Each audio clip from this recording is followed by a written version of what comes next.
Chapter 1, Year 464. Two boys, held tightly by their mother, lay wet and struck with fear on the soaked wooden floor. Their small, hastily built home, ravaged by the terrible beasts just outside, along with the terrible storm that had torn away entire sections of the roof and walls. What remained of the walls had terrible claw marks running through them, left by the demons searching for their next kill. The mother looked upon her husband, the father of her children, who stood vigilant between them and the door. The older, brute of a man, his immense strength earned from a long life in the field, stood ready with an old rusted axe in his hands, prepared to do what he must to protect his family. Rain poured through the parts of the roof that had been blown off by the violent storm, or torn away by flying demons. Lightning cracked, and thunder shook the house, causing the boys and their mother to cry out in fear. A year prior, a deep bellowing sound echoed through the land that was heard by all. What caused this event was yet to be discovered, but what followed was the real terror. Thousands of demons and creatures never before imagined began ravaging the land. These demons tore through the landscape and villages of man, killing all in their path. The kingdom of Famir, along with its allies, made their best attempts at fighting this threat, though hope was long gone. Demons twice the size of the largest man, with teeth and claws sharper than any sword, fought against entire squads of men and still emerged the victor. Some demons appeared to wear armor made from jagged metal and bone that was tougher than anything man could create, though it wasn't armor at all, but rather it was a part of their very bodies. Some wielding weapons, such as axes or great two-handed swords that appeared to be made from the same materials. Others were protected by their thick, pitch-black leather skin and relied on their sharp claws or teeth to kill their target. Though their appearances differed, they all had the same shadowy aura that surrounded their bodies. For every demon that was killed, several men died as well, if not many more. With hope lost, all survivors sought refuge in the villages surrounding the various large kingdoms left in the land. One of these kingdoms was the legendary kingdom of Famir. Strong magic protected Famir and its surrounding villages. The people began to believe they were safe, only to have whatever hopes they still clung to shattered once again. The sounds of claws and teeth scraping against their staggering wooden home sent horrible chills into the cowering family. A loud pounding began to rattle the thin wooden door, which was the only thing standing between them and a terrible death. Each pound at the door was louder than the next, as the wood began to splinter. The father knew their time had come, and the demons would break through into their home at any moment. Looking back, the older man watched as his wife tried to comfort their two young sons, ages 7 and 8. He began to picture what the demons would do to them. The father knelt down next to his family, laying his old axe on the floor, and placed a hand on each of his sons' head. "Turles," the man said as he stroked his older son's face, as the little boy cried heavily from fear. The father then looked at his other, younger son, his face buried in his mom's chest. He grabbed the boy's chin and turned his head to face him. "Torlin." The man smiled and paused, just to look at his sons, but was strucken with pure terror as the door finally gave in and with a loud crash came flying inward. With no other choice, the dad picked up his axe, wielding it with both hands, then turned to face the snarling beast. A shadowy beast walking on all 4 of its legs, a thick tail whipping around aggressively behind it, entered the home. Sharp and deadly horns covered its body from its head to the tip of its tail. The demon snarled, making a terrible, guttural growling sound, its claws gripping into the damp wooden floor as it walked. The beast's soulless black eyes locked on the family and wasted no time leaping for the father. With no hesitation, the brave old man charged to meet this terrible foe. The father swung his axe as powerfully as he could. The blade, perfectly aimed at the beast's neck, was stopped short as the beast whipped its head back, blocking the blade with a horn that was jutting out from the back of its head. The demon responded by standing up on its hind legs and swinging at the father with its massive claws. The man was able to jump out of the way to avoid the full attack, but he was still slashed by the creature. The aged father fell to his knees, gripping at his chest, as blood slipped through his fingers and dripped to the damp wooden floor beneath him from 3 deep gashes left by the demon's claws. Looking up, he saw that the demon had lost interest in him and now had its evil gaze fixed on his family. Doing the best he could to ignore the intense pain, he stood up, gripping the axe tightly once again, and rushed forward, swinging his axe downwards as hard as he could, catching the demon by surprise. The blade cut through the bone horns that curved backward behind its head and sank deep into the flesh of the shadowy creature. The demon turned quickly, ripping the axe, still stuck in its body, out of the father's hands.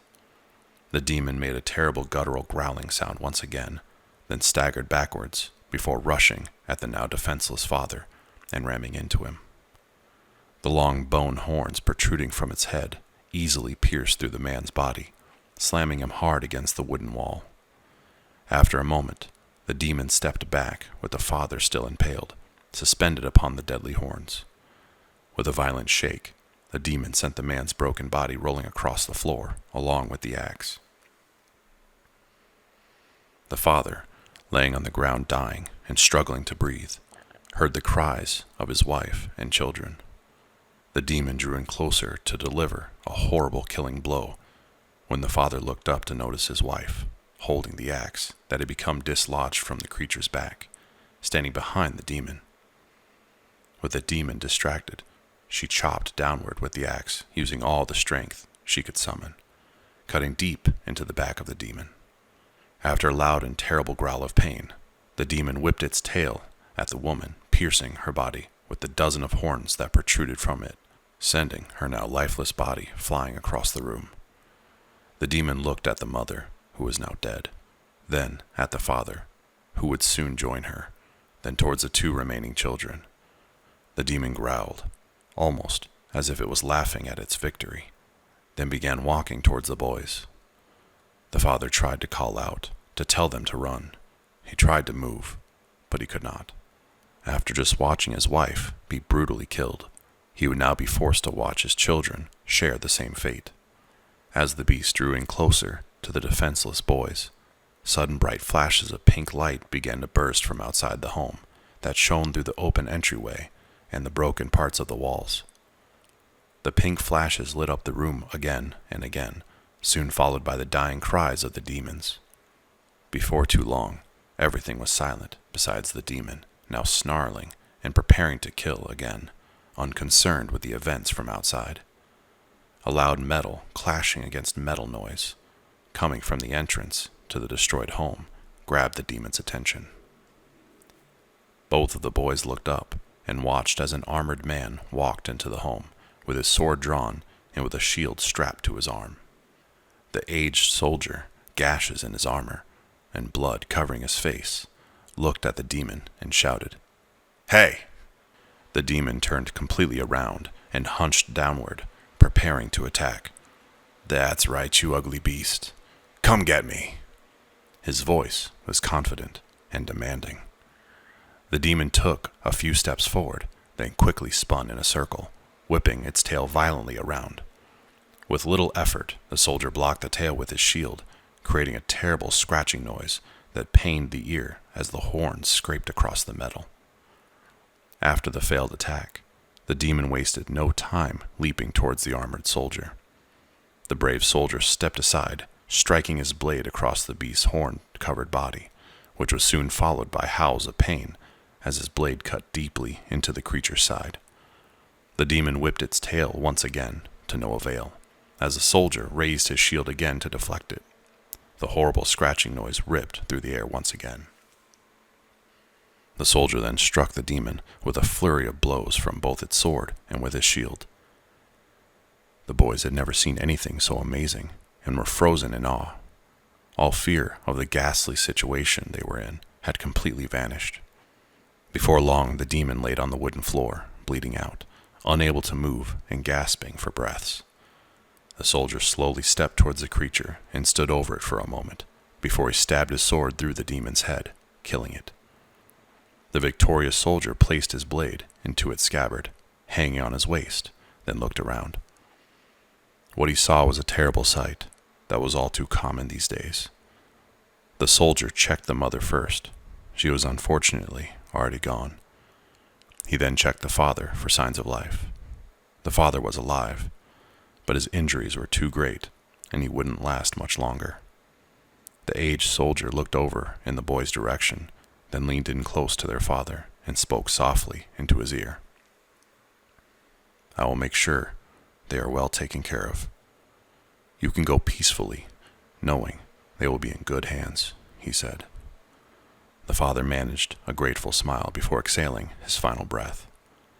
Standing up, the soldier fixed his gaze on the boys, still huddled together. The armored soldier knelt down beside the boys and placed one hand on each of their shoulders. "It's okay," the man said gently. "Everything will be fine." With that, the gentle soldier lifted the boys up, carrying them away from the horror they had just witnessed.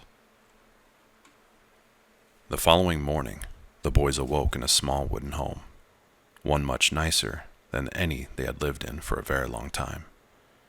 They each had their own bed with some kind of animal fur blanket and a soft pillow stuffed with feathers.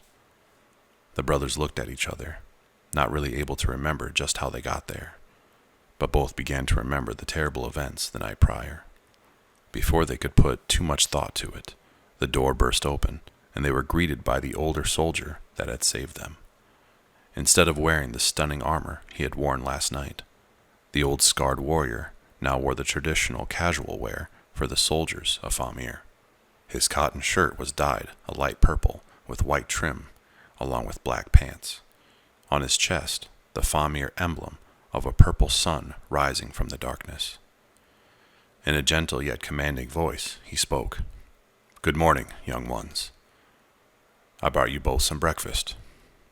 The soldier held up a bowl in each hand in front of himself. "Once you are done eating, you'll find some clean clothes in the dressers next to your beds. Put them on and come find me outside."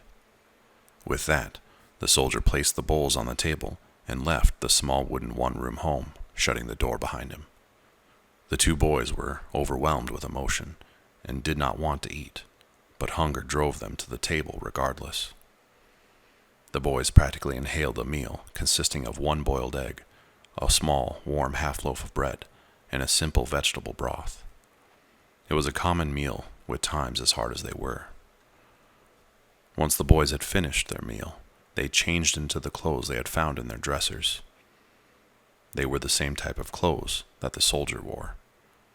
Both boys changed into the clothes, then looked at each other, not knowing what was to become of them. They exited the home. It was a sunny day without a cloud in the sky, though the ground was still soaked through from the terrible storm the night before. Once their eyes adjusted to the blinding light, they both took in their surroundings. The brothers saw hundreds of wooden shacks similar to the one they woke up in. They saw tall stone walls surrounding everything they could see. Most impressive of all was the castle. All spoke of the marvelous Famir castle, so much so even the boys had heard of it. As they looked upon it, they both knew the stories didn't do it justice. The boys were lost in the sights when a loud sound of a man clearing his throat interrupted their thoughts. They looked upon the soldier that rescued them, along with several other children, both older and younger than they. "I see you are ready. Come over here and stand in line with the others," said the older seasoned soldier as he motioned to the other children, who were in a side-by-side line. The boys did as they were told and joined the line. The soldier stood in front of them, tall and imposing, and looked at each one of them. The man took a deep breath and spoke. "My name is Captain Genra Baroche. You will address me as Captain Baroche. I am a soldier in the Famir army and have been for the last 30 years of my life. I am sure you have many questions, and I hope to answer them here and now. Captain Baroche paused, preparing his speech that was well rehearsed and, to his dismay, spoken many times before. Look around at the others next to you. The boys all looked around at each other. Without even needing to ask, they all knew that their backgrounds were similar.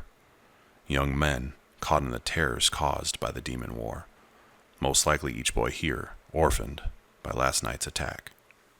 Captain Baroche cleared his throat to regain their attention. What happened last night cannot be undone, and each of you will have to find your own way of dealing with the pain. Pain and anger surged through each of the boys' faces. Now, the reason each of you is standing here before me, as some of you have already figured out, is that you all show some promise of becoming soldiers of Famir. It's a tough life, but it can offer greatness. You have the chance to see the world and create great stories to tell your children someday. If you can survive the training and serve the crown well, the rewards will be great. The two boys he had saved personally did not seem interested in his words. Captain Baroche thought about what to say for a moment, then added, besides the fame and riches, if you work hard and succeed, you can also get revenge against these demons and help bring an end to this terrible war. This had both brothers lifting their heads and focusing on what he had to say now. Captain Baroche looked directly at them, seeing something more in them that he did not see in the others. Baroche looked sternly at both of the boys, as if only speaking to them. I will teach you how to become strong. I will teach you how to fight and survive. With these tools, you can get vengeance on these foul beasts and help eradicate them from this world. Now, introduce yourselves. Each boy took turns to speak their names, though most were quiet and shy. When it came to the last boys, both with short brown hair and the same eyes, brothers, Baroche assumed, they looked directly at him and said their names loud and proudly. Turles Lethal, said the first boy, soon followed by Torlin Lethal. Their voices shook all the other boys. Baroche could tell that there was something very special about the two brothers, and that they would go far, ever seeking to avenge their parents' death. Listen up. First thing I will teach you is how to salute, said Captain Baroche. The commanding soldier began to explain how to salute while performing the motions. Both hands balled into fists at your side, with your feet together. All the boys followed his instructions. Stand tall and never slouch. You are now a respected Famir soldier, and you will always stand tall. Each boy straightened up. Good. Now, take your right fist and hit it against your chest and hold it there, soon followed by a loud "Ha!" Baroche completed the salute. His shout was loud and commanding for all around to hear him. Quietly, one boy went first, soon followed by the sporadic shouts from others. Louder, Baroche commanded. All of the boys shouted again, this time louder and in more unison. Come on, grow a pair and shout it with everything you have. Make your enemies know you are ready to kill. Turles and Torlin looked at each other. They slammed their fists into their chests so hard that it hurt, and shouted at the top of their lungs, Ha! The other boys all did the same. Again, shouted Baroche. Ha! Cried the boys. Ha!